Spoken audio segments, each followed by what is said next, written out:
We're live! Woo! All right.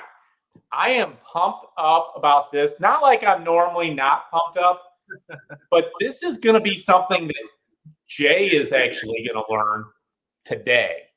And he's going to learn from the king of all repairs, whatever it is, trusted services with no surprises, Mr. David Marks from Quality STL.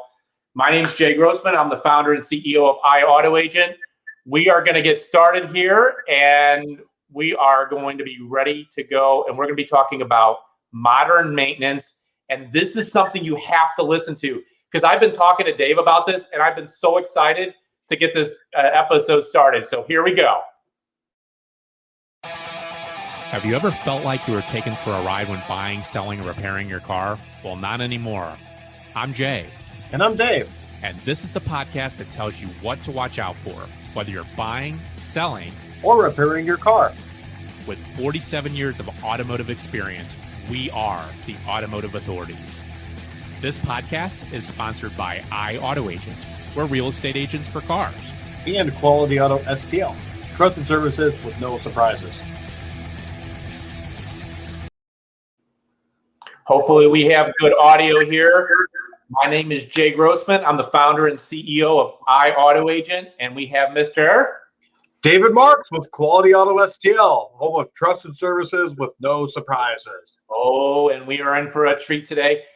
Before we get started, I wanted to thank one of our sponsors, Techie Tony with Techie Tony Media.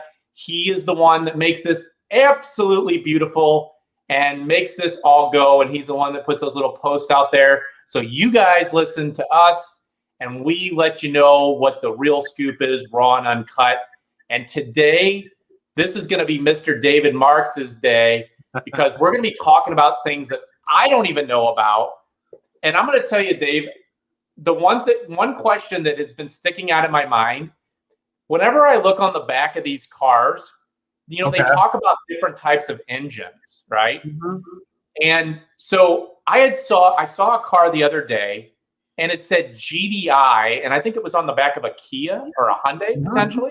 Yep. What does that mean? And I think people need to know, what are all these little code words, and tell us about it. Sure, absolutely. That's a great question. GDI stands for gasoline direct injected engine. Okay. So we'll use my truck as an example. I drive a 2002 Ford Ranger. That's got a traditional old school engine that's been used since engines have been around. It hasn't changed. Okay. The way this traditional old school engine works in simple terms. So air and fuel enter the engine, and inside the engine, a valve opens up, and that air and fuel goes into the engine. The spark plug ignites it. Hence, we have power. We can move. Okay. So with a GDI engine, it stands for gasoline direct injected. Okay. So what they're doing is they're injecting the gasoline directly into what we call the combustion chamber, where the spark plug is. So when that valve opens up, only air is passing through. Okay. There's no gasoline. So with this style of engine, they are extremely prone to carbon buildup. And that's because of the different air pollution devices that are on today's engines. Carbon builds up on the back of the valve. Okay. So what we do now to clean off that excess carbon, because if you let that go, it can cause drivability issues. When you start your engine up on cold, you might hear some noises and several other things. We do what's called an air induction service. And I work with Valvoline. I use their products, been a Valvoline guy for years. And we do this every 15,000 miles. And what that'll do is it'll keep your valves clean. That way you get optimum fuel economy and performance. That's why they went to GDI, because GDI engines actually perform better and you get better fuel economy. But the consequence of that, because there's good and bad consequences, I'm always a big believer of that, is now we have to do this service. And we do this approximately every 15,000 miles, and it'll keep your engine and the intake system at its clean, top bearing performance. Because in a nutshell, an engine, all it is a vacuum pump. It's no different than our lungs. It needs to breathe. It needs to be able to inhale, and it needs to be able to exhale. If I could choke Jay Grossman, he's not going to work too good. But we don't want to do that. But no, Some people might, though. Some people think I talk too much. I'm just teasing. But yeah, that's in a nutshell. An engine's a vacuum pump. It needs to breathe. It needs to inhale and exhale. So what this service does is it cleans out the engine's ability to breathe. Because if the engine can breathe easier, it's going to perform better, better fuel economy, better performance. That's it in a nutshell. So let me ask you this. What about, I'm just going to throw something at you. What about these, like not like EcoBoost, like an EcoBoost on a Ford, or there was also on Chevrolet EcoTech. EcoTech, yeah, those are type of thing. Yeah, those actually are GDI engines. They're turbocharged. Manufacturers went back to turbos, and the reason they did is they could take a V6 engine and get the same amount of power that a V8 has, but the fuel economy of a V6. And turbos are extremely prone to leaking oil.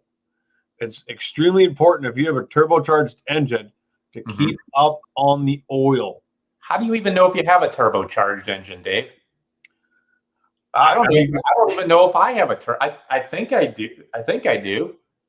Yeah, turbos are really common these days. Ford's using them. That EcoTech on GM, it's a 1.4 turbo that's popular in the Chevy Cruises, Buick Encores. I'm trying to think what else did they put there. Let me ask you a question, Dave. What happens if the thing breaks? Oh, if a turbo breaks? Yeah. I mean, if a turbo comes apart, it could cause catastrophic engine failure if it breaks on the intake side. Because, I mean, when essentially what a turbo does, it takes exhaust gases that spin a turbine, which increases airflow, which gives it more power. So if the turbine breaks, yeah, it can definitely cause, catastrophic engine failure. But going back to, kind of the original question, it's important that with a turbocharged engine, the oil be maintained and keep clean. Okay. If not, those turbos will leak, and the next, the engine's sucking oil. Well, let me ask you this: as far as oil goes, how often do people need to do like these services, like the oil services and whatnot? And how has, like, are oil changes the same way now as they were, I don't know, say 20 years ago? Oh, no, absolutely not. I mean, my old Ford pickup, that's a traditional engine, just took traditional 5W30, and it's every 3,000 miles. I change mine every 2. But what's changed is engine technology. Okay, so yeah, the engines are actually, they're manufactured with better, less frictionless materials, and now we have synthetic oil. Hence, you can go longer. It's not uncommon for GM, I believe, is 7,500 miles on their Dexos. That's not uncommon. Okay. Some manufacturers, like I service a fleet of Sprinters, 2019 Sprinters from a HVAC company. Mercedes told them every 20,000 miles on those. He does it every 15. What? Yeah, that's what they told him when he bought them. So what happens when, do they have any liability if he decides to do that and his engine blows up? I've never heard of 20. Yeah, I don't know. He's been doing it every 15. That's what he does. Still sounds like a long time before yeah, it does. Don't surprise me. I just preach this. You cannot change the oil enough. Oil is no different than the blood that runs through our veins. Okay. We work really good when we got good, clean blood flowing through us. And when an engine works really good, when it's got good, clean oil, that's what keeps it working. That's what prevents, what keeps me employed is when people neglect their oil. I've got a question, Dave. So my car pops up this little light saying I need an oil change. Does that really mean that I have to get the oil change now? Because it hasn't been even, one of my cars, it's every 5,000 miles. We've only put like 2,000 miles on it. They're like, oh, well, in fact, I even got a call from the dealer saying your car needs an oil change because, it's kind of weird. Like, it's like Big Brother's looking at you. Yeah, it's a lot of that is programmed into the computer, and it's based on time. They're just under the assumption that, you're going to drive X amount of miles within a given time period. I mean, a lot's changed the past year. I mean, COVID, some people weren't driving hardly at all. I kept up my regular commute, but I know some people, they hardly drove. What I do is we have serviced a lot of elderly customers. I say at most, get it changed every 6 months, if nothing else, because oil does break down just sitting there. It loses its ability to keep an engine lubricated. Well, let's talk about that. So as far as so I always see these different services that they're recommending for like oil change. Like you can do these special nutrients, or they do like, I don't know. They offer other services that have to do with oil. You know what I'm talking about? Yeah, absolutely. We do it too. I mean, Valvoline has an oil, we call it an engine oil service. And what it is, it's simply a chemical that we add to the end of the crankcase, and then we run the engine 10, 15 minutes. Because what happens on the inside of an engine is, oil deposits do collect. What we call carbon builds up. Sludge does build up.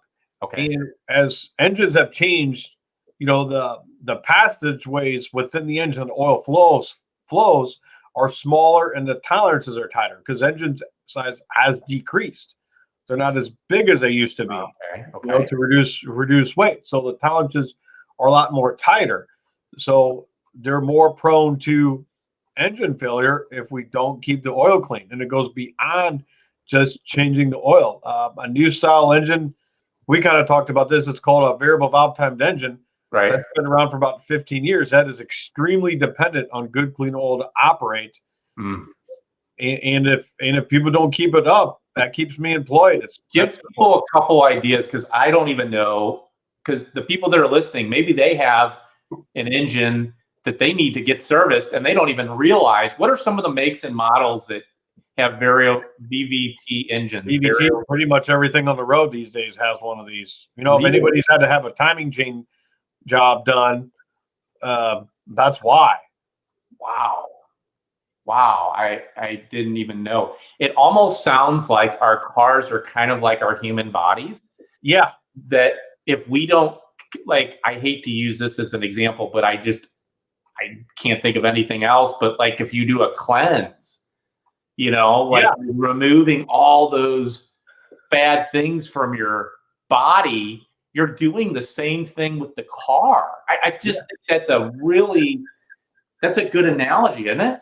That's a great analogy. One of the main causes that fluids leak, whether it's power steering, transmission, engine oil, coolant, is because the fluid wasn't serviced. It wasn't changed on a regular basis. If all those fluids are changed on a regular basis, that's going to prevent, those big repair bills for replacing a power steering hose, or replacing a water pump, or replacing, fill in the blank, or oil gaskets, oil pan gasket, valve cover gaskets. All those seals are designed to work with good, clean fluid, not broken down, dirty fluid. That's why they leak. That's man, I'll tell you, I've been doing this almost 26 years, and I've never heard these types of things. These are just so valuable. And I hope that, people are really, really listening to this. What other types of services out there? So what was it that I saw the other day? I remember they had said something about brake fluid services, and then they also talked about, like, if you have an all-wheel drive, like doing a differential type of service. Absolutely. Could you talk about those things? Because obviously brakes we need to stop, and that's kind of important. Sure. And then also I really want to know about the differential services too, because all these people with these all-wheel drive vehicles, they don't realize that they have these differentials. Nope. What should we be doing, Dave? Well, those fluids need to be serviced. A lot of manufacturers nowadays, I've seen on maintenance guides where they want the brake fluid serviced every 24 months or 24,000 miles, whichever comes first. Wow. The materials, brake fluid absorbs moisture. Okay. It's a hydraulic oil, but it also absorbs moisture. Okay. Brakes work on the law of Newton's. Let's go back to Isaac Newton, law of physics, that you can't compress a fluid. So if I got a cup and I got water in here, the fluids are not compressible. Okay, but when brake fluid absorbs moisture, it loses its ability to function. compress. Yeah, and Yeah. a lot of manufacturers, I think this is to reduce weight on the assembly line. They're trying to, how do we shave an ounce everywhere? That can add up when you talk about what a car weighs. The materials they use on brake lines on the assembly line aren't steel lines what they used to be. They're aluminum or different forms of who knows what metal, and those metals will actually absorb moisture into the system. Whoa. So I don't think I gotta say, and this is terrible, but I don't think I've ever had a brake service done. I didn't know this. Yeah. When I got into this, a lot of these services weren't being done once upon a time. I mean, I don't remember when I got into this ever servicing the brake fluid outside of if the system had a leak, well, then we have to. That's part of it. Or if a brake mass cylinder failed or a caliper. I don't remember doing that, when I got into this. I mean, same thing with an oil service. We didn't do that. Wow. I got into this in the late 90s. We weren't doing that then. And then another service that we're doing, consistently now that I'm promoting is servicing the power steering fluid. And I think it all goes back to it's how the materials are used to manufacture the hoses, the pumps, and the line. When we service these fluids and keep them clean, the power steering system functions better. It gives you more ability to steer the car with less effort. Yeah. And it keeps that pump properly lubricated. It keeps the gearbox properly lubricated. That way it doesn't cause premature failure. Wow. This is same thing with the differentials. We're doing, GM's got it, I believe, every 50,000 miles they want to. Different manufacturers service these things at different intervals, but on differentials, I promote it every 50,000 miles. I also want to share something. This just made me think of this. Some of our past episodes, we were talking about maintenance and we were talking about buying versus leasing and all those things. People don't realize that when you buy a car, there's this little thing called maintenance that you have to do. What I like about leasing, and I talk about that in another episode, is the fact is there's really not a lot of maintenance you have to do while you have that lease, and then you're done, and then you go into the next one. So there's really a low cost factor for a lot of people, and it's just making me think right now. Like, I didn't even know I needed to do this stuff. I mean, most of my cars I lease because I believe in it, and it's not for everybody. But what about? Man, I'm trying to think of what other questions So what about like coolant services? Will that make if somebody does a coolant service, what is entailed in that? And will that make my air conditioning last longer or? No, the engine coolant has absolutely, it does. That's a different type of coolant service. That's an air conditioning service. So tell me what air conditioning between the coolant does play a factor in the air conditioning, but that would be over most people's heads, and I don't want to get too technical here. Coolant service has been around since the beginning of time. That's a service that people are used to. When I tell customers, hey, we inspected your cooling system, your coolant with these test strips I get from Valvoline, we need to service it. I don't get any pushback because it's a service that we were doing when I got into this. Now the intervals have increased. When I got into this, it was just regular green ethanol glycol antifreeze that you had to change every couple of years. Well, now there's 5-year and 10-year. Some manufacturers don't say, hey, I've seen the maintenance guys were at 125. They want you to change the coolant. So, and they use different types of coolants. Everybody's got their own coolant the only thing I can think of is just because somebody's making money off of it. I mean, because GM's got Dex Cool. They came out with that in early 2000s, I believe. That's when they came out with it. Ford's got their own version. Chrysler's got their own version. A lot of the Europeans have their version. The Asians use red antifreeze. So they've all got their own little antifreeze. Can they be used? Can the antifreezes be used in this? So like if I had a Chevy or GM antifreeze, could I use that in a Volkswagen? Nobody's going to recommend it, but I don't see any harm in it. I mean, you can't mix them. I mean, you can't put green antifreeze mixed with Dexcool. No, they're not compatible together. But I mean, I don't see why not. I I remember GM had some issues with Dexcool when they first came out with it. I know what a lot of people are doing is flushing the Dexcool out and just going back to regular green. Dave, it doesn't sound like you're going to be out of a job anytime soon. No, I don't know. We won't. Not anytime soon. I mean, holy cow, this is blowing my mind. I don't know who's listening, if you make comments or whatever, but this is absolutely blowing my mind. And Dave, I have a question for you. So when you go to the dealer and you're talking to the service manager, and you're talking to probably a service advisor, and they say you need this, and this. You need the 30,000 mile service, you need the 60,000 mile service. And then you look at all these different things that they do. Are all these things like something that you really need to do? Like, I remember when I had my Lexus, and that was a car that I had bought, and it was an 09. It had like 120, 130,000 miles. My daughter got a hold of it and just beat the living heck out of it, that poor car. But the whole point of it is when you get to the place, they're like, "Oh, how you doing, Mr. and Mrs. Grossman?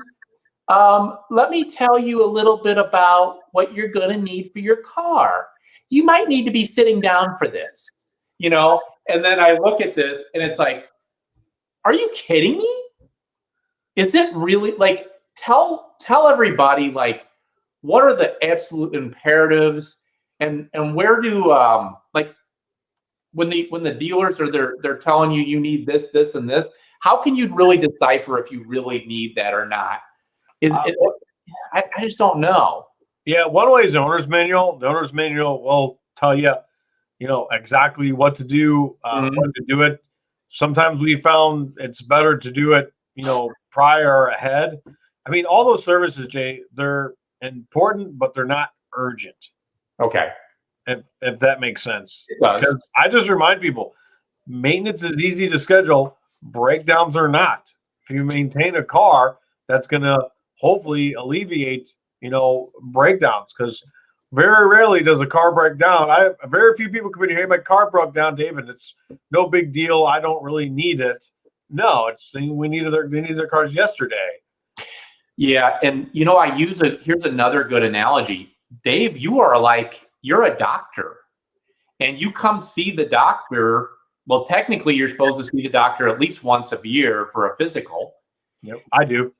And then doctors can foresee potential problems coming down the path and help you be more proactive to take care of those problems so they don't just snap on you. And that's what you're doing, Dave. You're doing such a great job. I mean, you've worked with so many of our clients, and there's so many people that I know that you're the only person that they're going to go see. And I'm going to throw out a real quick testimonial to Dave right now. Is we had a client that thought she had a problem with her vehicle, went to another mechanic, and the mechanic scared the living crud out of her. That's a person she used on a regular basis too. Yeah. And so we're like, hey, listen, go see David Marks. He will tell you the truth. And she's like, oh my gosh, this car is breaking down, and it's going to be $4,000 to fix this oil leak. She went to see David. David calmed her down, because David is not just a doctor, but he also has his PhD as a psychologist, because he has to calm people down sometimes.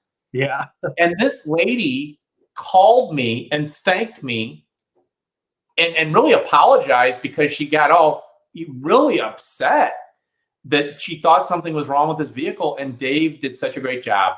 Good job, Dave. I had to say that, because when it comes down to it, guys, if you're listening to this, I've learned so much. I hope you have too.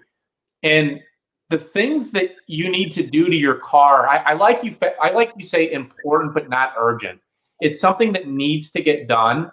And if you want your car to last you longer, it's just like if you want your body to last you longer, you need to put healthy foods in your body. You need to go work out. You need to clean your body. Dave is the one that does that. No, I know. I take better care of my truck than myself. I'm on the seafood diet. Yeah, I gotta give it up. It makes it gets easy that way. You know, I'm trying to think if there's anything else that we need to talk about, Dave. I've learned a lot. Is there anything else you want to add that we haven't covered? You know, you kind of brought it up. One thing about, taking your car in, what we tell people is suggest at least once a year. I work with the company AutoAuthorities. We have a digital inspection program where we go through the car and we just look the whole thing over. And then we can help the consumer plan for stuff. Because, maybe a power steering hose is starting to seep.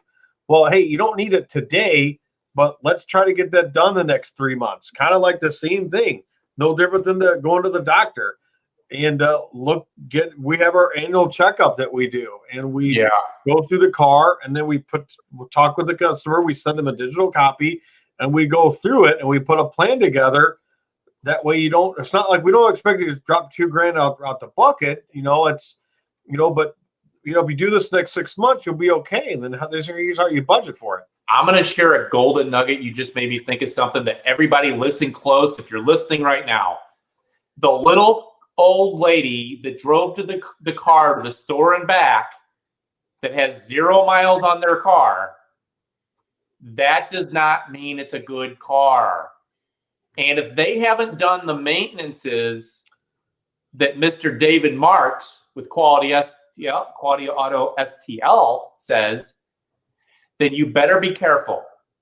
Because if that maintenance hasn't been done, and Dave can you not look at a car and tell if, I can tell pretty good if it's been kept up or if it's been neglected. It's not hard for me. I mean, that gives me a huge advantage when it comes to buying stuff, because I kind of do the same thing you do. But that's the worst thing you can do to cars is never let it get hot.